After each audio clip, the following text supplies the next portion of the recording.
بسم الله الرحمن الرحيم. ياسين والقرآن الحكيم إنك لمن المرسلين على صراط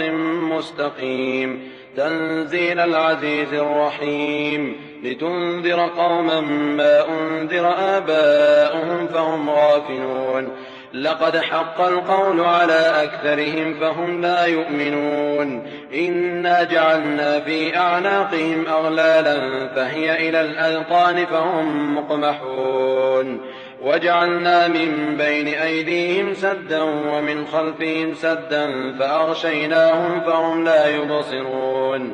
وسواء عليهم أأنذرتهم أم لم تنذرهم لا يؤمنون إنما تنذر من اتبع الذكر وخشي الرحمن بالغيب فبشره بمغفرة وأجر كريم إنا نحن نحيي الموتى ونكتب ما قدموا وآثارهم وكل شيء أحصيناه في إمام مبين واضرب لهم مثلا أصحاب القرية إذ جاءها المرسلون إذ أرسلنا إليهم اثنين فكذبوهما فعززنا بثالث فقالوا إنا إليكم مرسلون قالوا ما أنتم إلا بشر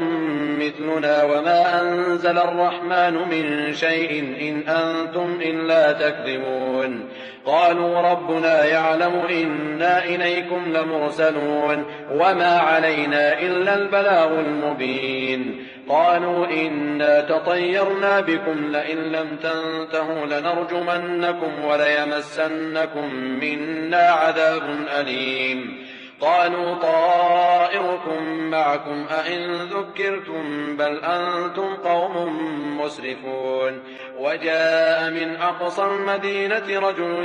يسعى قال يا قوم اتبعوا المرسلين اتبعوا من لا يسألكم أجرا وهم مهتدون وما لي لا أعبد الذي فطرني وإليه ترجعون أأتخذ من دونه آلهة إن يردني الرحمن بضر لا تغن عني شفاعتهم شيئا ولا ينقذون إني إذا لفي ضلال مبين إني آمنت بربكم فاسمعون قيل ادخل الجنة قال يا ليت قومي يعلمون بما غفر لي ربي وجعلني من المكرمين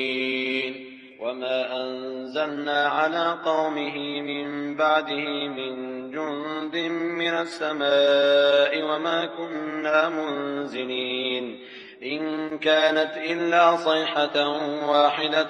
فإذا هم خاملون يا حسرة على العباد ما يأتيهم من رسول إلا كانوا به يستهزئون ألم يروا كم أهلكنا قبلهم من القرون أنهم إليهم لا يرجعون وإن كل لما جميع لدينا محضرون وآية لهم الأرض الميتة أحييناها وأخرجنا منها حبا فمنه يأكلون وجعلنا فيها جنات من نخيل وأعناب وفجرنا فيها من العيون ليأكلوا من ثمره وما عملته أيديهم أفلا يشكرون سبحان الذي خلق الأزواج كلها مما تنبت الأرض ومن أنفسهم ومما لا يعلمون وآية لهم الليل نسلخ منه النهار فإذا هم مظلمون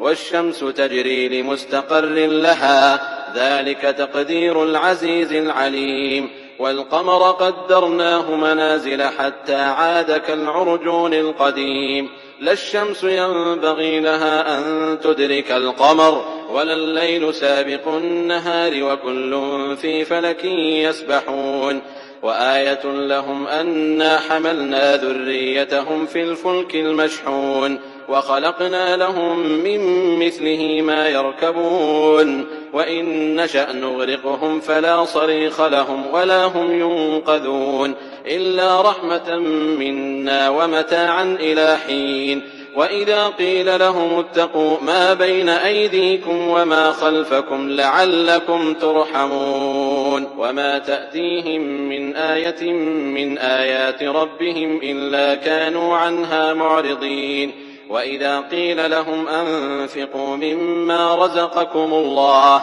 قال الذين كفروا للذين آمنوا أنطعم من لو يشاء الله أطعمه إن أنتم إلا في ضلال مبين ويقولون متى هذا الوعد إن كنتم صادقين ما ينظرون إلا صيحة واحدة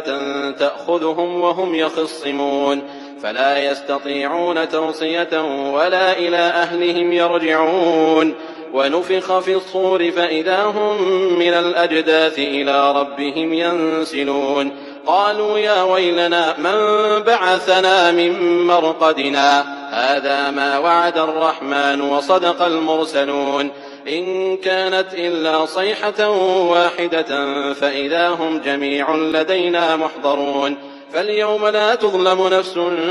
شيئا ولا تجزون إلا ما كنتم تعملون إن أصحاب الجنة اليوم في شغل فاكهون هم وأزواجهم في ظلال على الأرائك متكئون لهم فيها فاكهة ولهم ما يدعون سلام قولا من رب رحيم وامتازوا اليوم أيها المجرمون ألم أعهد إليكم يا بني آدم ألا تعبدوا الشيطان إنه لكم عدو مبين وأن اعبدوني هذا صراط مستقيم ولقد أضل منكم جبلا كثيرا أفلم تكونوا تعقلون هذه جهنم التي كنتم توعدون اصلوها اليوم بما كنتم تكفرون اليوم نختم على أفواههم وتكلمنا أيديهم وتشهد أرجلهم بما كانوا يكسبون ولو نشاء لطمسنا على أعينهم فاستبقوا الصراط فأنى يبصرون ولو نشاء لمسخناهم على مكانتهم فما استطاعوا مضيا ولا يرجعون ولو نشاء لمسخناهم على مكانتهم فما استطاعوا مضيا ولا يرجعون ومن نعمره ننكسه في الخلق أفلا يعقلون وما علمناه الشعر وما ينبغي له إن هو إلا ذكر وقرآن مبين لينذر من كان حيا ويحق القول على الكافرين أولم يروا أنا خلقنا لهم مما عملت أيدينا أنعاما فهم لها مالكون وذللناها لهم فمنها ركوبهم ومنها يأكلون ولهم فيها منافع ومشارب أفلا يشكرون واتخذوا من دون الله آلهة لعلهم ينصرون لا يستطيعون نصرهم وهم لهم جند محضرون فلا يحزنك قولهم إنا نعلم ما يسرون وما يعلنون أولم ير الإنسان أنا خلقناه من نطفة فإذا هو خصيم مبين وضرب لنا مثلا ونسي خلقه قال من يحيي العظام وهي رميم قل يحييها الذي أنشأها أول مرة وهو بكل خلق عليم الذي جعل لكم من الشجر الأخضر نارا فإذا أنتم منه توقدون أوليس الذي خلق السماوات والأرض بقادر على أن يخلق مثلهم بلى وهو الخلاق العليم إنما أمره إذا أراد شيئا أن يقول له كن فيكون فسبحان الذي بيده ملك